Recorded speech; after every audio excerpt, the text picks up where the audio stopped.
Senator Richard C. Shelby and his colleagues met with members of the Russian Federation Council last week in Moscow. Credit Yuri Kadabnov, Agence France Presse, Getty Images B. Nicholas Fandos and Andrew E. Kramer, Washington. Even for an era of strained relations, the images that crossed back over the Atlantic last week stood out. 7 Republican senators and 1 Republican congresswoman ushered into a Moscow conference room, exchanging pleasantries with top Russian officials on the eve of American Independence Day.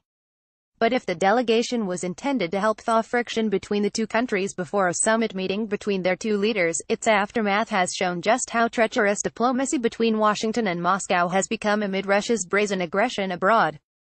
In Moscow, the senators have been portrayed as anything from peacemakers to fools. Democrats in Washington were only slightly more generous. It is clear to me that there are members of the Senate who are either naive or they don't recognize the real risk factors that Russia imposes on our system of government, said Senator Benjamin L. Cardin, Democrat of Maryland, who led a report on Vladimir V. Putin's tactical aggression in Europe this year. Russian commentators and officials, meanwhile, claimed that the senators' overtures were evidence that the tide of United States-Russian relations were, in fact, moving toward the Kremlin just as President Trump prepared to meet privately with Mr. Putin, the Russian president. The wind is blowing in our sails. Vyacheslav Nikonov, the chairman of the State Duma Education Committee, told a Russian state television talk show after meeting with the delegation. The multi-day trip, with stops in St.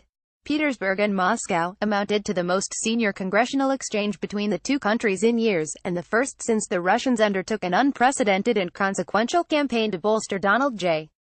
Trump's presidential campaign and harm Hillary Clinton's. That interference remains the subject of high-stakes investigations in the United States, and it loomed over the trip.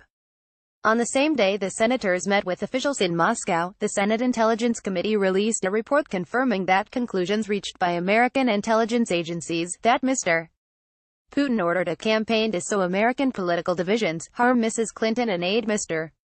Trump, were sound. Its release was intended to drive home that Russia is still active in American politics, using digital tools to deepen the country's social divisions.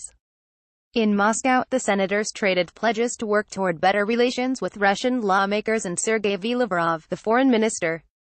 But they repeatedly found themselves locked in tense disputes over the effects of American sanctions and Russian denials that they had meddled in American politics. Senator Richard C. Shelby, Republican of Alabama, who led the delegation and is chairman of the Senate Appropriations Committee, greeted the officials by saying that though two nations were competitors, they don't necessarily need to be adversaries. I'm not here today to accuse Russia of this or that or so forth, he told Vyacheslav V. Volodin, the Duma speaker. Russian officials and commentators signaled that they were delighted with that tone. They declared that they had ceded no ground to the Americans. We heard things we'd heard before, and I think our guests heard rather clearly and distinctly an answer that they already knew. We don't interfere in American elections, said Sergei I. Kislyak, Russia's former ambassador to the United States and a player in the election investigations, according to the Washington Post.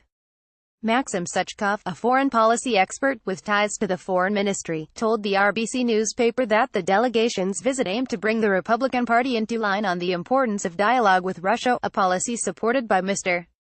Nikonov described the American senators as Trumpists, who have taken firmly anti-Russian positions yet are open to dialogue. Back in Washington this week, the senators were left to distance themselves from charges that they had allowed themselves to be used as props by a government hostile to American interests, particularly at a time set aside to commemorate American democracy.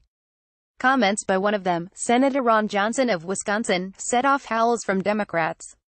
Mr. Johnson, the chairman of the Senate Homeland Security Committee, returned to Washington questioning the value of punitive American sanctions targeting Russian financial interest and urging his fellow senators to reconsider how to best discourage Russian interference. I've been pretty upfront that the election interference, as serious as that was, and unacceptable, is not the greatest threat to our democracy.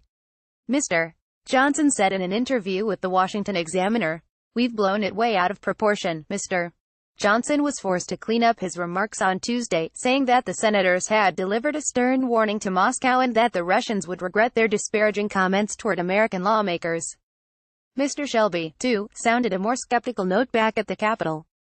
He and almost all other senators voted on Tuesday to advance a largely symbolic measure meant to reaffirm the United States' commitment to NATO amid threats by Mr. Trump and to call on the administration to develop a comprehensive strategy to blunt Russian aggression. My advice to the president would be careful, he told reporters.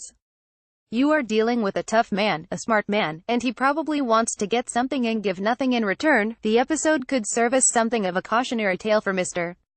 Trump's own long-delayed summit meeting with Mr. Putin next Monday. Trump signaled on Tuesday as he departed for a week-long visit with European allies that he was looking forward to a meeting with Mr. Putin. Frankly, Putin may be the easiest of them all. Who would think? Mr.